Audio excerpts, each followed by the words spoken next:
மீண்டும் மேடைக்கு வந்த வைகை புயல் வடிவேலு அவர்கள். என்னப்பா பாத்து நிக்கிற? நான் தான் நேத்துக்கு வருவேன் தெரியுமில. டீய போடப்பா. ஏற்கனவே இவரால அரசியல்ல ஒரு பெரிய மாற்றம் ஏற்பட்டுச்சு. இன்னைக்கு வரைக்கும் மக்கள் அதை நினைச்சு ஃபீல் பண்ணிக்கிட்டு தான் இருக்காங்க. மறுபடியும் வந்திருக்காருன்னா எதனாவது ஒரு காரணமா இருக்குமோ? ஒரு பக்கம் இந்த தித்வா புயல்னால விவசாயிகள் எல்லாரும் பாதிச்சுக்கிட்டு இருக்காங்கன்றப்போ முதல்வர் சம்பந்தமே இல்லாம இன்னொரு நாட்டு மக்களுக்கு ஆறுதல் சொல்லிக்கிட்டு இருக்காரு. சின்னவர், அதாவது துணை முதலமைச்சர் ஏதாவது செய்வாருன்னு பார்த்தா சுத்தி கேமராவை வச்சுக்கிட்டு அவரு ஸ்கிரீனை பாத்துக்கிட்டு இருக்காரு. என்னன்னு கேட்டா புயல மானிட்டர் பண்றாங்க அப்படின்னு ஊடகங்கள் எல்லாரும் தெரிவிக்கிறாங்க. மூஞ்சி மட்டும் தான் வேலை செய்து மத்ததெல்லாம் அப்படியே இருக்கு. ஆக்சுவலா என்னதான் நடக்குது டீடைலா பாத்துடலாமா? வணக்கம் and welcome to the show day today with me DD. இன்னைக்கு நாட்டுல என்ன நடக்குதுன்னு தெரிஞ்சுக்கலாமா? மஞ்சுளா ரமேஷ் 10 வருடங்களுக்கும் மேலாக பக்தி பூர்வமாக நடத்தும் சுந்தரகாண்ட பாராயணத்துடன் கூடிய இலங்கை ராமாயண யாத்ரா ஜனவரி 29 முதல் 8 நாட்கள் கதிர்காமம் 3 சக்தி பீடங்கள் உட்பட பல யுகம் கண்ட பழமையான கோவில் தரிசனங்களும் உண்டு. தொடர்புக்கு 9443761136. நேற்று நடந்த ஒரு பரபரப்பான விஷயம் என்ன அப்படின்னு பார்த்தோம்னா, வைகை புயல் நடிகர் வடிவேலு அவர்கள் திமுகவோட இணைஞ்சு இரு பெரும் அமைச்சர்களோட மேடையில் ஏறி நிறைய விஷயங்கள் பேசியிருக்காரு. அவர் கூட இருந்தது யாருன்னு பார்த்தோம்னா அமைச்சர் சேகர் பாபு அவர்கள், அமைச்சர் அன்பில் மகேஷ் அவர்கள். சோ இவங்க 2 பேருமே இருந்திருக்காங்க.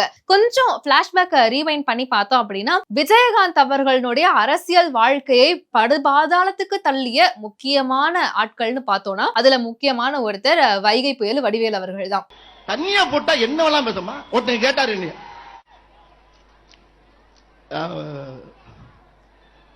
அந்த கட்சி பேர் கூட வாயிலே வர மாட்டேங்குது, நாக்கு முக்காவா மூக்கு முக்காவா என்ன தேக்கு முக்கா சொல்றாங்க. அந்த கட்சி ஆபீஸ்ல கூட்டணி சேர்றதுக்கு முன்னால போய் கேட்டிருக்காங்க, பத்திரிகையாளர் கேட்டிருக்காங்க. என்ன கேட்கிறாங்க?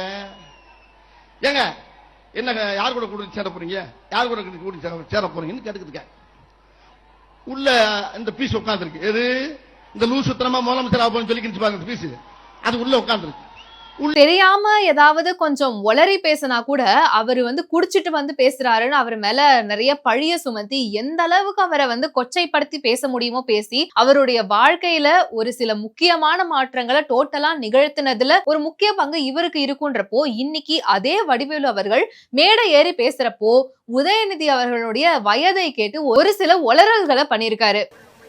உதயநிதி அவர்களுக்கு 58 கடந்து, சாரி 58 எனக்கு, நீ வருத்தப்படுறாங்க, 48 கடந்து 2026 நம்ம ஐயா மாண்புமிகு தமிழக முதலமைச்சர் தான் திருப்பி முதலமைச்சர் 100க்கு 100 உண்மை. இதுக்கு மாற்ற கருத்து இல்ல, 200 நிச்சயம். இப்போ இவரு குடிச்சிட்டு வந்துதான் பேசுறாரா, இல்ல இதை எப்படி எடுத்துக்கிறது, என்ன மாதிரி இதை எடுத்துக்கலாம்? ஏன்னா முன்னாடி விஜயகாந்த் அவர்கள் பேசினப்போ சாதாரணமா இல்ல தெரியாம வளர்னதுக்கே அவர் குடிச்சிட்டு பேசுவாரு, அவர் கேரக்டரே அப்படிதாங்கிற ரேஞ்சுக்கு எந்த அளவுக்கு விமர்சனம் பண்ணாருன்றது நமக்கு தெரியும். இன்னைக்கு அதே வளரல் இவருக்கு வருது அப்படிங்கிறப்போ இவரும் அதே விஷயத்தை தான் பண்றாரு, நாங்க எடுத்துக்கலாமா அப்படின்னு பல மக்களும் இப்போ கேள்வி கேட்க ஆரம்பிச்சிருக்காங்க. இந்த விஷயம் எதுக்காக நடந்தது அப்படின்னு பார்த்தோம்னா, நம்மளுடைய துணை முதலமைச்சரான திரு உதயநிதி ஸ்டாலின் அவர்களுடைய பிறந்த நாள் கொண்டாட்டங்கள்ல இதுவும் ஒண்ணு அப்படின்னு நமக்கு தெரியும். ஐயோ நம்ம மைண்ட் அங்க போகுது. இங்க தமிழகத்துல தித்வா புயல் ரொம்பவும் மோசமான ஒரு நிலையை அடைஞ்சிருக்கு. இது தென் தமிழகத்துல பல இடங்கள்ல பாதிப்பை ஏற்படுத்தியிருக்கு. முக்கியமா சொல்லணும் அப்படின்னா தஞ்சாவூர், ராமேஸ்வரம் இந்த மாதிரியான பகுதிகள்ல ரொம்பவும் மோசமான பாதிப்புகளை ஏற்படுத்தியிருக்கு. புயல் காரணமா இலங்கையில மட்டும் பார்த்தோம் அப்படின்னா 300க்கும் மேற்பட்டோர் உயிரிழந்து போயிருக்காங்க அப்படிங்கிற தகவல் வெளியாயிருக்கு. அதை தொடர்ந்து அந்த நாட்டு அரசு அதுக்கான முயற்சிகளை எடுத்துட்டு வந்துட்டு இருக்காங்க அப்படின்னு தெரிவிச்சிருக்காங்க. சோ இங்க பார்த்தோம் அப்படின்னா ராமேஸ்வரத்துல ஒரு சலூன் கடைக்குள்ள 2 நாட்களா மழை நீர் போய் தேங்குனதுனால உணவு கூட இல்ல அப்படின்னு முதியவர் ஒருவர் அழுது பேசுற வீடியோ இப்போ வைரல் ஆயிட்டு இருக்கு.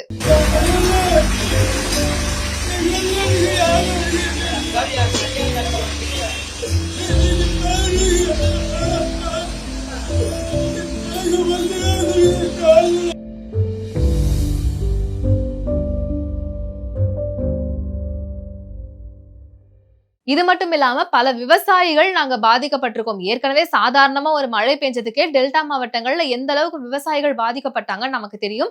இந்த தித்வா புயலை தொடர்ந்து பல இடங்கள்ல முக்கியமா வாழை நிலங்கள் வச்சிருக்கவங்க எல்லாருமே ரொம்ப பாதிக்கப்பட்டிருக்கோம் அப்படின்னு சொல்றப்போ இதுக்கான நடவடிக்கையை தமிழக அரசு என்ன எடுப்பாங்க அப்படின்னு பார்த்தோம்னா, முதல்வர் அவர்கள் தமிழகத்திலிருந்து டைரக்டா வந்து இலங்கைக்கு பறந்துட்டாரு. இலங்கை மக்களை வந்து நம்ம பாதுகாக்க வேண்டும், இலங்கை மக்களுக்கு என்னென்ன தேவையோ அதை நம்ம செஞ்சு தர்றோம், அவங்களுக்கு தேவையான நிவாரணங்களை மத்திய அரசு கிட்ட சொல்லி அங்க இருந்து வாங்கி நம்ம வந்து கொடுக்கணும் அப்படிங்கிற மாதிரி பல விஷயங்களை சொல்லியிருக்காரு. இலங்கை மக்களை பத்தி நீங்க யோசிக்கிறது உண்மையாலுமே நல்ல விஷயம் தான். ஆனா இங்க தமிழகத்துல இவ்வளவு மக்கள் பாதிக்கப்பட்டிருக்காங்களே, ஒரு வீடு கொடுத்தாங்கன்னா உயரமா இருக்குமே, கூரை வீடுனாலே உள்ள போய் இருக்க முடியல. இங்க வந்து பாருங்க, நீங்க வீட்டுக்கு வந்து பாருங்க எப்படி இருக்குன்னு. பச்சை புள்ள இருக்குன்னு 3 வயசு பையன் ஒரு பையன் இருக்கான். இப்படி இருந்தா இந்த அரசாங்கம் கண்டுக்கிறாம இருக்கு. இந்த அரசாங்கம் என்ன செய்யுது? இந்த அரசாங்கம் தூங்குதா? இதுக்கு என்ன மாதிரியான நடவடிக்கை எடுக்க போறீங்க? ஏன்னா சென்னையை பொறுத்தளவுல மட்டும் பார்த்தோம் அப்படின்னா இந்த மழைநீர் வடிகால் முக்கியமா இந்த டிசம்பர் மாதங்கள்ல இந்த வெள்ளம் எல்லாம் வரக்கூடாது அப்படிங்கிறதுக்காக 4000 கோடி செலவு பண்ணிருக்கோம் அப்படிங்கிற மாதிரி சொன்னாங்க. ஆனா இப்போ சமீபத்துல வந்த செய்தி என்ன அப்படின்னா, அங்கங்க வந்து இந்த பம்ப் செட்டுகள், பம்ப் எல்லாம் வந்து இருக்கும் இல்லையா தண்ணியை உறிஞ்சறதுக்கு, அந்த மாதிரி வந்து ஒரு 2000க்கும் மேற்பட்ட லாரி எல்லாம் வந்து நிக்குதுன்னு சொல்லியிருக்காங்க. 4000 கோடி ரூபாய் செலவு செஞ்சது இந்த 2000 பம்பு வச்சு தண்ணி உறிஞ்சறதுக்கு தானா? மோட்டர் பம்பு இதை வச்சு தண்ணியை உறிஞ்சறதுக்கு 4000 கோடி ரூபாய் நாங்க செலவு பண்ணோம் அப்படின்னு சொன்னாங்கன்னா இதெல்லாம் நம்புற மாதிரியா இருக்கு? நீங்க என்னதான் நினைச்சு இதையெல்லாம் பண்றீங்கன்னு எங்களுக்கு புரிய மாட்டேங்குதுன்னு மக்கள் எல்லாரும் குழம்பி போயிருக்காங்க. இப்போ பல இடங்கள்லயும் தண்ணீர் தேங்கி நிக்க ஆரம்பிச்சிருக்கு. புயல் மட்டும் கிடையாது, இது ஒரு புயல் கிடையாது, இதுக்கப்புறமும் ஒரு சில புயல்களும் சரி காற்றழுத்த தாழ்வு மண்டலங்களும் சரி உருவாகிறதுக்கான வாய்ப்புகள் இருக்கு.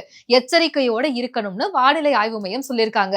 ஆனா அதுக்கான நடவடிக்கையா தமிழக அரசு என்ன எடுத்திருக்காங்க அப்படின்னு பார்த்தோம்னா, நாங்க வந்து பம்பு வச்சிருக்கோம், தண்ணீரை உறிஞ்சி எடுத்துருவோம், இதுக்கப்புறம் இன்னும் ஒரு சில கோடிகள் செலவு செஞ்சு இந்த மழைநீர் வடிகால் திட்டத்தை நாங்க கொண்டு வர போறோம். எத்தனை வருஷமா? 4-4.5 வருஷமா நீங்க இதை ஒரே டைலாக தான் சொல்றீங்க. டைலாகையும் மாத்த மாட்டேங்கிறீங்க, ஆனா செயல்லையும் எதுவும் செய்ய மாட்டேங்கிறீங்க. இதுக்கு மாறா என்ன செஞ்சுக்கிட்டு இருக்காங்க அப்படின்னு பார்த்தோம்னா, சென்னையில வந்து இந்த வானிலை மையம் இருக்கும் இல்லையா, அங்கெல்லாம் வந்து துணை முதலமைச்சரான உதயநிதி ஸ்டாலின் அவர்கள் புயலை கண்காணிக்கிறேன் அப்படின்னு சொல்லி போய் உட்கார்ந்துருக்காங்க. அந்த போட்டோவை பாத்தீங்கன்னா உங்களுக்கே தெரியும். ஒரே ஒரு துணை முதலமைச்சர், ஆனா அவரை சுத்தி கிட்டத்தட்ட 10க்கும் மேற்பட்ட ஊடகத்தை சேர்ந்தவங்க கேமராவை கையில வச்சுட்டு நிக்கிறாங்க. நீங்க மக்களுக்காக சேவை செய்றீங்க அப்படின்னா எதுக்கு சுத்தி இவ்வளவு கேமராக்கள் அப்படிங்கிறது மக்கள் கேட்கிற கேள்வியா இருக்கு. துணை முதலமைச்சர்னா அப்படிதான்ப்பா, எங்க போனாலும் அந்த ஃபேம் இருக்கும், அவங்க வந்து போட்டோஸ் எல்லாம் எடுக்கதான் செய்வாங்க, இதெல்லாம் நீங்க கேள்வி கேட்க கூடாது அப்படின்னு பலரும் முட்டு கொடுத்துட்டு வருவாங்க. நாங்க கேட்கறது அது கிடையாது. சரி, நீங்க கேமரா வச்சுக்கோங்க, போட்டோ ஷூட் பண்ணுங்க, அது எல்லாமே உங்க இஷ்டம். ஆக்கப்பூர்வமா என்ன பண்ணீங்க அதுதான் இங்க தெரியவே மாட்டேங்குது. இவ்வளவு விஷயங்கள் நீங்க பண்ணாலும் இன்னும் மக்கள் வந்து இந்த தண்ணீரால பாதிச்சுக்கிட்டு தான் இருக்காங்க. பல இடங்கள்ல இந்த கட்டுமான பணிகள் சரியில்லாததுனால வீடுகள் இடிஞ்சு விழுகுது. முக்கியமா இந்த சாலை பிரச்சனை, மழைக்காலங்கள் அப்படின்னு வந்துச்சுனாலே சாலையில எந்த இடத்துல குண்டும் குழியுமா இருக்கு, எந்த இடத்துல வண்டியில போகலாம் போக கூடாதுன்னு இன்னைக்கும் பலருக்கும் தெரியல. இந்த தடுக்கி விழற பிரச்சனைகளா இருக்கட்டும், இந்த மாதிரி பல சம்பவங்கள் நடந்துகிட்டு தான் இருக்கு.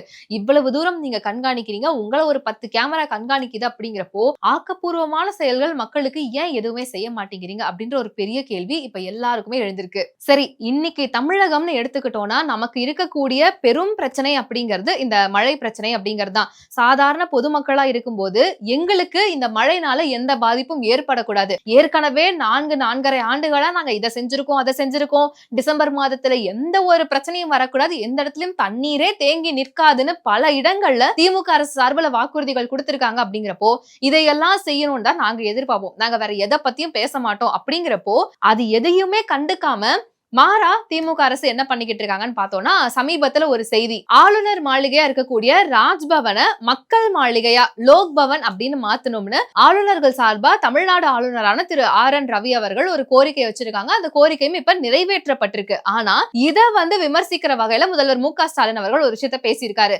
பெயர் மாற்றம் செய்யறதுனால எந்த ஒரு விஷயமும் நடந்துற போறது கிடையாது, சிந்தனை மாற்றம் தேவை அப்படின்னு சொல்லியிருக்காங்க. பெயர் மாற்றத்தினால எந்த ஒரு பிரச்சனையும் நடக்காது அப்படின்னா நீங்க ஏன் நோயாளிகளுக்கு பதிலா மருத்துவ பயனாளிகள் கூப்பிட சொன்னீங்க? ஏன்னா இன்னைக்கு வரைக்குமே பல இடங்கள்ல அரசு மருத்துவமனைகள் எந்த அளவுக்கு தரங்கெட்டு இருக்குன்னு நம்ம பார்த்துட்டு தான் இருக்கோம். போதுமான சுகாதாரம் இல்ல, மருத்துவர்கள் இல்ல, செவிலியர்கள் இல்ல, போதுமான ட்ரீட்மெண்ட் கொடுக்கப்படுறதே இல்லைன்னு இவ்வளவு விஷயங்கள் இருந்தாலும் ஒரே வார்த்தை, நோயாளிகளை மருத்துவ பயனாளிகள்னு மாத்தி கூப்பிடுங்க, அதுதான் இனிமே கரெக்டா இருக்கும்னு சொல்றீங்க. அப்ப இது எந்த வகையில ஏத்துக்கிற மாதிரி இருக்கும்? இன்னொரு விஷயம், அமைச்சர் மா சுப்பிரமணியம் அவர்கள் சுகாதாரத்துறை அமைச்சரா இருக்கக்கூடிய இவரு இந்த மழைனால எவ்வளவோ இடங்கள்ல சுகாதாரம் சீர்கெட்டு போயிருக்கு. நாங்கள் ஒரு நாளைக்கு இந்த இடத்துக்கு வரும்போது குறைஞ்ச அளவு வந்து ஒரு 5 நிமிஷத்துக்கு ஒருக்கா 5 நிமிஷத்துக்கு ஒருக்கா வண்டி வந்துக்கினே இருக்குது சார். இந்த இடத்துல நாங்கள் போகும்போது மூக்கை பிடிச்சின்னு தான் போகிறோம் வரோம். எங்களால் முடியல. நாங்கள் எவ்வளோதான் சொல்லி பார்த்தோம் சார், அவங்க கேட்கவே இல்லை சுத்தமாக. கொஞ்ச நாள் நாங்கள் சொல்லி கலெக்டர் வரையும் போனோம். கலெக்டர் வரையும் போய் கொஞ்ச நாள் நிறுத்தி வச்சுருந்தாங்க தண்ணி ஊற்றாமல். இப்போ திருப்பி மறுபடியும் ஊற்ற ஆரம்பிச்சிட்டாங்க சார். முக்கியமா மழை தண்ணியை எடுத்து இன்னொரு பக்கம் கொட்டுறதா இருக்கட்டும், இந்த மாதிரி இவ்வளவு விஷயங்கள் இருக்கு. இதையெல்லாம் கண்காணிப்பாங்களான்னு கேட்டா அவர் ஒரு விஷயத்த சொல்லியிருக்காரு. துணை முதலமைச்சரான உதயநிதி ஸ்டாலின் அவர்களுடைய 49வது பிறந்த நாளை முன்னிட்டு எழும்பூர் அரசு மருத்துவமனையில பிறந்த குழந்தைகள் எல்லாத்துக்கும் தங்க மோதிரம் கொடுத்திருக்காங்க. பீகாரை சேர்ந்த குழந்தைகள் அங்க பிறந்திருக்காங்க, அவங்களுக்குமே தங்க மோதிரம் இருக்கு. சோ நாங்க வந்து மனிதநேயத்தை காக்குறோம் அப்படின்ற மாதிரியான ஒரு ஸ்டேட்மெண்ட்டை கொடுத்திருக்காங்க. ஒரு பீகார் மாநிலத்தை சேர்ந்த ஒரு பெற்றோருக்கு இந்த குழந்தைக்கு மோதிரம் வழங்கப்பட்டிருக்கிறது. உங்களுக்கு தெரியும், அண்மையில் நடந்து முடிந்த பீகார் தேர்தலில் ஒன்றிய அரசின் பிரதமர் அவர்களும் உள்துறை அமைச்சர் அவர்களும் பீகார் மக்களை தமிழர்கள் திட்டுகிறார்கள், துன்புறுத்துகிறார்கள் என்றெல்லாம் தேர்தல் பிரச்சாரத்தில் முழங்கினார்கள். அவர்கள் தேர்தலில் வெற்றி பெறுவதற்கு தமிழர்களை அந்த அளவுக்கு ஒரு கேடயமாக பயன்படுத்தினார்கள். ஆனால் நேற்றைக்கும் இன்றைக்கும் நடைபெற்ற சம்பவங்களை நீங்கள் பார்த்திருப்பீர்கள். நேற்றைக்கு மாண்புமிகு தமிழ்நாட்டின் துணை முதலமைச்சர் அவருடைய இல்லத்தில் நம்முடைய ராஜீவ்காந்தி அரசு மருத்துவமனையில் குறிப்பாக ஒரு 7 பெண் மருத்துவர்கள் செய்த மகத்தான சாதனைக்காக அந்த பெண் மருத்துவர்களுக்கு மாண்புமிகு தமிழ்நாட்டின் துணை முதலமைச்சர் அவர்கள் வீட்டுக்கு அழைத்து பொன்னாடை அணிவித்து அவர்களுக்கு பாராட்டு தெரிவித்தார். அது என்ன நிகழ்ச்சி என்றால், கடந்த 1 மாதத்திற்கு முன்னால் பீகார் மாநிலத்தைச் சேர்ந்த ஒரு 26 வயது இளைஞர் பூங்கா நகர் ரயில்வே ஸ்டேஷனில் ரயில் விபத்தில் சிக்கி அவருடைய ஒரு கை முழுமையாக துண்டிக்கப்பட்டு விட்டது, இன்னொரு கை முழுமையாக நசுங்கி விட்டது. கை துண்டிக்கப்பட்டு கையே இல்லாத நிலையில் ஊருக்கு செல்கிறார். இன்னொரு கை பொருத்தப்பட்டு அந்த கை பயன்பாட்டிற்கு வந்திருக்கிறது. அவருடைய வீடியோவை எல்லாம் நேற்றைக்கு மாண்புமிகு துணை முதலமைச்சர் பார்த்தார். அவர் ஊருக்கு போய் பீகாருக்கு போய் திரும்பி வந்தவுடன் அவருக்கு செயற்கை கருவியையும் அளிப்பதற்கு துறை நடவடிக்கை எடுத்திருக்கிறது. இன்னொரு கையையும் பொருத்தவிருக்கிறோம். அந்த நிலையில் இன்றைக்கு இந்த மருத்துவமனையில் 49 குழந்தைகள் கனையாழி பெற்று மகிழ்ந்திருக்கிறார்கள் என்றால் அதில் ஒரு குடும்பத்தினர் பீகார் குடும்பத்தினர். எனவே தமிழ்நாட்டில் மனிதநேயம் காக்கப்படுகிறது, மனிதாபிமானம் பாதுகாக்கப்படுகிறது என்பதற்கு இந்த 2 செய்திகள் உதாரணம். இனியாவது தமிழர்களை குறை சொல்வோர் இதை புரிந்து கொள்வார்கள் என்று. நீங்களே தான் மத்திய அரசை ஏதாவது வஞ்சிக்கணும் அப்படின்னா உடனே வந்து பீகார் மக்களை இங்க இழிவா பேசுறதா இருக்கட்டும், அவங்கள வச்சு ஒரு அரசியல் பண்றதா இருக்கட்டும், இந்த மாதிரியான விஷயங்களை பண்ணீங்க. இன்னைக்கு நீங்க நல்லவங்களா காட்டிக்கணும் அப்படிங்கிறதுக்காக உடனே பீகார் மக்களை பத்தி பேசுறீங்க, அவங்களுக்கு நாங்க ஆதரவா தான் இருக்கோம்னு தெரிவிக்கிறீங்கன்னா எதுலதான் நீங்க அரசியல் பண்ணுவீங்க? பிறந்த குழந்தை முதற்கொண்டு வயதானவங்க வரைக்கும், முக்கியமா வந்து இந்த தாயுமானவர் திட்டத்துல இன்னும் நிறைய மாற்றுத்திறனாளிகளுக்கு வீடு வரைக்கும் போய் ரேஷன் பொருள் சேரலன்னு பல குற்றச்சாட்டுகள் எழுந்திருக்கு. ஆனா அதையுமே ஒரு ஆதாயமா பயன்படுத்தி திட்டம்னு ஒண்ணு அறிவிச்சுட்டா போதும்பா அப்படின்னு நீங்க நினைச்சிட்டு இருக்கீங்களான்னு இப்ப எல்லாருமே யோசிக்க ஆரம்பிச்சிருக்காங்க. சரி, இன்னொரு பக்கம் அப்படின்னு பார்த்தோம்னா காங்கிரசுக்கும் திமுகவும் நடுவுல பிளவு ஏற்படுறதுக்கான வாய்ப்புகள் இருக்கும்னு அரசியல் வட்டாரங்கள் பேசிக்கிட்டு இருக்காங்க. ஏன்னா ஏற்கனவே பீகார் தேர்தல்ல காங்கிரஸ் எந்த அளவுக்கு ஒரு மோசமான தோல்வியை சந்திச்சாங்கன்னு நமக்கு தெரியும். அதை தொடர்ந்து இங்க தமிழகத்துல பார்த்தோம்னா இதுக்கு மேலேயும் விட்டோம்னா காங்கிரஸுக்கான இடமே இல்லாம போயிடும். அப்படிங்கறதுனால ஒண்ணு எங்களுக்கு நிறைய தொகுதியை ஒதுக்கி கொடுங்க, இல்லையா பதவியில அங்கீகாரம் கொடுங்க அப்படிங்கிற மாதிரியான கோரிக்கையை காங்கிரஸ் வைக்க போறாங்க. ஒருவேளை அப்படி அதை திமுக ஏத்துக்கல அப்படின்னா பிளவு ஏற்படுறதுக்கான வாய்ப்புகள் இருக்குன்னு சொல்லியிருக்காங்க. கரெக்ட் தான். திமுகவை பொறுத்தளவு இப்ப அவங்களுக்கு தேவை அவங்களுடைய கட்சி கூட்டணி கட்சிகள் தானே தவிர மக்கள் எல்லாம் இப்ப முக்கியமே கிடையாது. எலெக்ஷன் டைம்ல ஏதாவது வாக்குறுதி கொடுத்து அவங்களை கவர் பண்ணிக்கலாம். இப்ப நம்ம வேலையை மட்டும் பார்த்தா போதும் நினைக்கிறாங்களான்னு தெரியல. இதை பத்தி நீங்க என்ன நினைக்கிறீங்க அப்படிங்கறத மறக்காம கமெண்ட்ஸ்ல சொல்லுங்க. இன்னும் இந்த மாதிரி நிறைய அப்டேட்ஸ் நீங்க தெரிஞ்சுக்கணும் அப்படின்னா நம்ம பேசு தமிழா பேசு சேனலோட வெப்சைட் இப்ப ஆக்டிவா இருக்கு. அதோட லிங்க் டிஸ்கிரிப்ஷன்ல தர, மறக்காம செக் பண்ணி பாருங்க. டாடா பாய். உலக தமிழ் சொந்தங்களுக்கு வணக்கம். நான் ராஜவேல் நாகராஜன். பேசு தமிழா பேசு வலையொலியுடைய வளர்ச்சிக்கு நீங்களும் உறுதுணையா இருக்கணும்னு நினைச்சீங்கன்னா இந்த வீடியோடைய டிஸ்கிரிப்ஷன்ல இருக்கக்கூடிய ரேசர் பே லிங்கை கிளிக் பண்ணுங்க. அந்த லிங்க்ல போயிட்டு உங்களுக்கு விருப்பமான தொகையை பேசு தமிழா பேசுவனுடைய வளர்ச்சிக்கு உங்களுடைய பங்களிப்பாக நீங்கள் கொடுக்கலாம். நன்றி, வணக்கம். பேசு தமிழா பேசு சேனலுக்கு ஆதரவு தந்து கொண்டிருக்கக்கூடிய பார்வையாளர்களுக்கு வணக்கம். அரசியல் ஆன்மீகம்னு மட்டும் இல்லாம இப்போ ஹெல்த்லயும் நம்ம வந்தாச்சு. ஹெல்த் சம்பந்தமான பிரச்சனைகளுக்கும் ஹெல்த் டிப்ஸுக்கும் ஹெல்த் கேருக்கும் இல்ல ஹெல்த் பத்தி ஏதாவது தெரிஞ்சுக்கணும் அப்படின்னு நினைச்சீங்கன்னா ஹெல்த் குரு சேனல் கண்டிப்பா உங்களுக்கு யூஸ்ஃபுல்லா இருக்கும். பேசு தமிழா பேசு சேனலுக்கு கொடுக்கக்கூடிய இதே சப்போர்ட்டை ஹெல்த் குரு யூடியூப் சேனலுக்கும் கொடுத்து அந்த சேனலை சப்ஸ்கிரைப் பண்ணி உங்க நண்பர்களுக்கு ஷேர் பண்ணும்படி கேட்டுக்கிறோம். நம்ம ஹெல்த் குரு சேனலோட லிங்கை டிஸ்கிரிப்ஷன்ல தரோம், மறக்காம செக் பண்ணி பாருங்க.